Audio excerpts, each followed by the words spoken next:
सबसे पहले तो हम इस मूवी के कुछ कैरेक्टर के बारे में बात करते हैं। इस मूवी में कैरेक्टर हैं बिलाल, फातिमा, बिलाल के फादर रिचब, बिलाल की मदर सूना एंड फातिमा की आया Sajida and Halil and last character Ojha. और भी कुछ छोटे छोटे कैरेक्टर हैं पर उनको बताना कोई ज़रूरी नहीं है। बिलाल जो कि बेकरी में जॉब करता है, रिचब जो कि उसके फादर हैं वो रेलवे स्टेशन में जॉब करते हैं, सुना हाउसवाइफ है। ये बिलाल की माँ होती हैं। फातिमा एक पैदाइशी गूंगी लड़की है, बचपन से ही माँ बाप का साया नहीं रहता है। रिचब इसके अंकल हैं। साजिदा एक बूढ़ी औरत है जो कि फातिमा की आया है। मूवी की शुरुआत फातिमा से होती है जो कि अपना जीवन बिताने के लिए डॉल बनाती है। फातिमा की डॉल को बिलाल मार्केट के एक शॉप में ले जाकर बेचता है, जिससे फातिमा का खर्च चलता है और इन्हीं पैसे में से कुछ हिस्सा बिलाल भी रख लेता है। बिलाल फातिमा के लिए हर दिन खाना लेकर जाता है। वैसे तो फातिमा कहीं नहीं जाती है पर केवल अपनी आया साजिदा से मिलने कभी कभी जाती रहती है। इस मूवी में बिलाल का एक फ्रेंड भी है जो कि बिलाल से रुपए ऐंठा करता है। एक रात को बिलाल और बिलाल का फ्रेंड ड्रिंक करता है और बिलाल का फ्रेंड प्लान बनाता है कि फातिमा को परेशान करते हैं। अब चूंकि फातिमा गूंगी है, ऊपर से अकेली रहती है, तो वो किसी को बताएगी भी नहीं। दोनों उसके घर के पास जाते हैं और उसका दरवाज़ा खटखटाते हैं। अंदर से कोई रिस्पॉन्स नहीं मिलने पर दोनों चले जाते हैं। इसके बाद बिलाल ट्राई करता है फातिमा के करीब जाने को, पर वो कामयाब नहीं हो पाता है। हमेशा की तरह बिलाल फातिमा के घर खाना लेकर जाता है और डॉल उठाता है। तब फातिमा नहा रही होती है। बिलाल मौके का फ़ायदा उठाकर उसका रेप कर देता है। उसके बाद बिलाल को एहसास होता है कि उसने ये क्या कर दिया, उसको ये नहीं करना चाहिए था। बट ये बात वो किसी से भी शेयर नहीं करता है और ना ही फातिमा किसी से शेयर करती है। इसके बाद कहानी कुछ महीने के बाद की दिखाई जाती है। फातिमा को एहसास होता है कि वो प्रेग्नेंट है। फातिमा प्रेग्नेंट होने की बात किसी को भी नहीं बताती है। वो डॉलों के द्वारा कमाए गए रुपयों से बच्चों का सामान खरीदना शुरू कर देती है। एक दिन बिलाल की माँ फातिमा के घर आती हैं तो वहाँ पर बहुत सारे बच्चों के सामान को देखकर चौंक जाती हैं और घर आकर अपने पति को बताती हैं। बिलाल के पापा ये सारी बातें समझ जाते हैं और बिलाल की बहुत अच्छे से कुटाई कर देते हैं। ये लोग अपने फैमिली की इज्जत नहीं खोना चाहते थे, तो बिलाल की माँ फातिमा को एक दवाई देने को बोलती है जिससे उसका मिसकैरेज हो जाएगा। फिर ये लोग फातिमा के पास जाते हैं और उससे बच्चा अबॉर्ट करने को कहते हैं, पर फातिमा उस बच्चे को चाहती थी इसलिए वो मना कर देती है। तो बिलाल के पिता रिचब फातिमा के पेट पर लाते मार मार कर उसको घायल कर देते हैं और वहाँ से चले जाते हैं। फातिमा घायल अवस्था में साजिदा के पास जाती है। साजिदा ये देखकर बहुत घबरा जाती है और फातिमा से कहती है कि बेटा तुमने मुझे ये पहले क्यों नहीं बताया। साजिदा कहती है क्या तुमको ये बच्चा अभी भी चाहिए। साजिदा फातिमा को एक खंडहर में लेकर जाती है और एक साइन पर लिटा देती है। साइन के चारों ओर मोमबत्तियाँ जल रही होती हैं। तब साजिदा एक रिचुअल करती है तो फातिमा का शरीर हवा में उठ जाता है। अब यहाँ पर स्टोरी पास्ट में दिखाई जाती है। जब फातिमा की माँ फातिमा को बर्थ दे रही थी तो वहाँ पर साजिदा भी मौजूद थी। फातिमा की माँ फातिमा को जन्म देते वक्त मर जाती हैं। तो फातिमा के पिता को लगता है कि उनकी वाइफ आयशा और उनका बच्चा दोनों ही नहीं बचे, इसलिए वो भी फांसी लगा लेते हैं। फिर अगली सीन में दिखाया जाता है कि फातिमा नॉर्मल हो जाती है और वह एक फ्रॉक, एक डॉल बनाती है। डॉल पर एक बेल लगाती है। फ्रॉक को एक रूम में बेड पर रख देती है और कुछ देर के बाद फातिमा के पास से एक साया जाता है। फातिमा रूम में जाकर देखती है तो फ्रॉक बेड पर नहीं होती है। फातिमा जब डोर को बंद करती है तो उसे शीशे में एक बच्ची दिखाई देती है जो वही फ्रॉक पहने हुई थी जो फातिमा ने बेड पर रखी थी। एक दिन बिलाल की माँ फातिमा के घर फिर आती हैं और फातिमा के बाल बना रही होती हैं तो वही बच्ची उनको शीशे में दिखाई देती है। उसी रात सूना की नींद खुलती है। फर्श पर बच्ची के खेलने का गेम ड्रा होता है। इस गेम को शायद आप लोगों ने भी खेला होगा अपने बचपन में। खेला है या नहीं खेला है हमें जरूर कमेंट में बताइए। बिलाल की माँ ये सारी बातें अपनी फैमिली को बताती हैं कि रात में कोई बच्चा जैसे खेल रहा था, पर रिचब उसकी इस बात का बिलीव नहीं करता है। रिचब कहता है क्या तुम पागल हो गई हो। रिचब हलील से कहता है कि उसे फातिमा को यहाँ से दूर भेजना है। हलील कहता है जो हुआ उसे भूल जाओ। तब रिचप कहता है हर किसी को अपनी किए की कीमत चुकानी पड़ती है।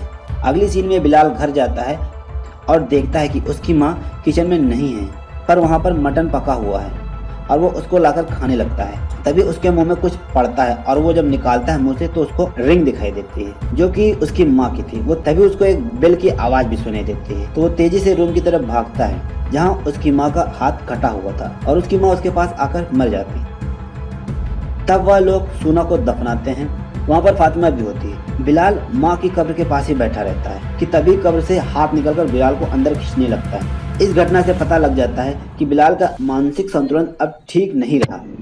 रात को रिचप सो रहा होता है, तब उसकी नींद खुल जाती है और उसको वाइफ सूना दिखाई देती है जो कि उसके सामने कच्चा मांस नोच नोच कर खा रही थी। ये देखकर वो बहुत खौफ में आ जाता है, जबकि असलियत में बिलाल उसके सामने होता है, न कि उसकी वाइफ।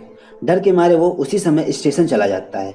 नेक्स्ट मॉर्निंग बिलाल घर पर सोच में बैठा होता है कि तभी उसके पिता रिचप घर आते हैं और बिलाल के पास बैठ जाते हैं। रिचप कहता है कि हमने जो भी किया है उसकी कीमत चुका रहे हैं। तभी दरवाजा खुलता है और हलील रिचप को लेकर घर आता है। ये देखकर बिलाल चौंक जाता है और देखता है कि उसके बगल में कोई नहीं है। उसके बगल में एक आत्मा थी जो कि उसके फादर के आने से गायब हो जाती है। इस घटना के बाद बिलाल बेकरी जाता है काम करने को दिखता है कि फातिमा वहां से निकली है। तभी बिलाल ब्रेड भट्टी से निकालता है और उस ब्रेड की जगह उसको एक जला हुआ मरा हुआ बच्चा दिखाई देता है और वो डर के मारे वहां से भागता है और फातिमा का पीछा करता है। फातिमा का पीछा करते हुए उसके घर तक जाता है। अभी वो देख ही रहा था कि उसके पिता रिचप उसको पकड़ लेते हैं और डांटते हुए कहते हैं कुछ नई मुसीबत घर लाओगे। तब बिलाल कहता है कि माँ सही कह रही थी, फातिमा ने ही कुछ किया है। रिचप बिलाल का हाथ पकड़कर खींचता हुआ ले जा रहा था। बिलाल को शीशे में एक बच्ची दिखाई देती है जो उसके पीछे ही आ रही थी। रास्ते में रिचप स्टेशन पर खड़ा होता है और देखता है कि बिलाल का हाथ आगे है और वह पटरी पर तेजी से जा रहा है जैसे उसको कोई घसीट रहा हो। रिचप बिलाल के पीछे घर आता है और उसको रोकता है। एक रात रिचप स्टेशन पर था, तभी उसको पटरी पर एक बच्चे की ट्राइसाइकिल दिखती है और वो टार्च लेकर पटरी पर उतरता है, ट्राइसाइकिल का पीछा करता है। उस ट्राइसाइकिल पर कोई भी नहीं होता है और जैसे ही वो ट्राइसाइकिल के पास पहुंचता है तभी ट्रेन पीछे से आ जाती है और रिचप की वहीं पर मौत हो जाती है। पिता की मौत से बिलाल की हालत और भी खराब हो जाती है। स्टेशन मास्टर हलील से उसकी हालत देखी नहीं जाती। वह उसको एक ओझा के पास ले जाता है। ओझा बिलाल से अकेले में बात करता है। ओझा पूछता है कि क्या गुनाह किया है तुमने। बिलाल बोलता है कि मैं मरना नहीं चाहता, ये कौन सा जादू है, मुझे बचा लीजिए। ओझा बिलाल की खून की बूंद एक पानी से भरे कटोरे में डालता है, फिर उसी कटोरे में एक पर्ची पर कुछ लिख कर डालता है। तब उसके बगल में साजिदा दिखाई देती है। तब ओझा कहता है कि वो नहीं चाहती कि मैं तुम्हारी मदद करूं, तुमने क्या गुनाह किया है, खुदा ही तुम्हारी मदद कर सकता है, क्योंकि ये एक खुद्दम है और खुद्दम एक आपसी सौदा होता है, इसे तोड़ा नहीं जा सकता है। अब तुम्हारी मदद खुदा ही कर सकता है और उसे वहां से जाने को कहता है। फिर ओझा उसी खंडहर में जाता है जहां साजिदा ने जिनसे सौदा किया था। अब वो प्लेस पूरी तरह से टूटा हुआ था। ओझा खुदा से रहम की दुआ करता है। इस सीन से यह पता लगता है कि साजिदा ने अपनी जान के बदले बच्चे की जान का सौदा किया था। इस सीन से यह भी हमें पता चल जाता है कि साजिदा मर चुकी है। फिर बिलाल फातिमा के पास आकर उससे माफी मांगता है। बिलाल कहता है कि मुझे माफ कर दो, मैं मरना नहीं चाहता। ये कहकर बिलाल उस बच्चे को घर में खोजना शुरू कर देता है। तब उसको एक घंटे की आवाज सुनाई देती है जो फातिमा ने फ्राक पर लगाई थी। बिलाल बाहर की तरफ भागता है, तभी वो नीचे गिरता है और चाकू उसका पेट फाड़ देता है और उसको कुछ भयानक हाथ पकड़ लेते हैं और बिलाल मर जाता है। चूंकि फातिमा को बच्ची केवल शीशे में दिखाई देती थी, तो वो घर में कई जगह पर शीशे लगा लेती है ताकि बच्ची को देख सके। अब यहाँ पर दिमाग को घुमा देने वाला मोड़ आता है। सीन में दिखाया जाता है कि बिलाल एक सपना देख रहा था। यह उस दिन की ही बात होती है जिस दिन बिलाल ये गुनाह करने वाला ही होता है। उसके माँ बाप सब जिंदा थे। सारी घटना वैसे ही हो रही थी जैसे पहले हुई थी। बिलाल ये देखकर चौंक जाता है फिर वो हमेशा की तरह खाना लेकर फातिमा के घर जाता है और फातिमा बोलती है, बेटा तुम्हारे पापा आ गए। बिलाल का ये सुनकर होश उड़ जाता है और वो झूले की तरफ देखता है। झूला हिल रहा होता है पर वहाँ पर कोई नहीं था। फिर अचानक बिलाल का लुक ही चेंज हो जाता है। बिलाल का शरीर पूरी तरह से क्रीपी लग रहा था, बहुत ही डरावना लग रहा था, जैसे उसे किसी भयानक चीज की सजा मिल रही हो। फिर वो बहुत तेजी से कब्रिस्तान की तरफ जाता है। वहाँ उसको सबकी कब्र दिखाई देती है, माँ, बाप, दोस्त और फातिमा की भी। वहाँ पर उसी बच्ची को फातिमा की कब्र के पास देखता है। इससे ये पता लगता है कि बिलाल भी अब मर चुका है, तभी वो इस बच्ची को देख सकता है। फिर बिलाल घर वापस जाता है। उसका घर अब बद से बदतर था। मूवी के लास्ट सीन में दिखाया जाता है कि बिलाल, जो कि क्रीपी लग रहा था, वह मॉर्निंग में घर से निकलता है। थोड़ी दूर ही पहुंचता है कि तभी उसके पीछे पुराना बिलाल भी हमेशा की तरह खाना लेकर जाता है। मूवी यहीं पर ख़त्म हो जाती है। मैं बताना चाहूँगा, चूँकि अब सब मर चुके हैं और मूवी में पैरेलल वर्ल्ड भी दिखाया गया है। पैरेलल वर्ल्ड के बारे में आप लोगों ने पहले ही सुना था। एक ही दुनिया के कई रूप इर्द गिर्द घूम रहे होते हैं।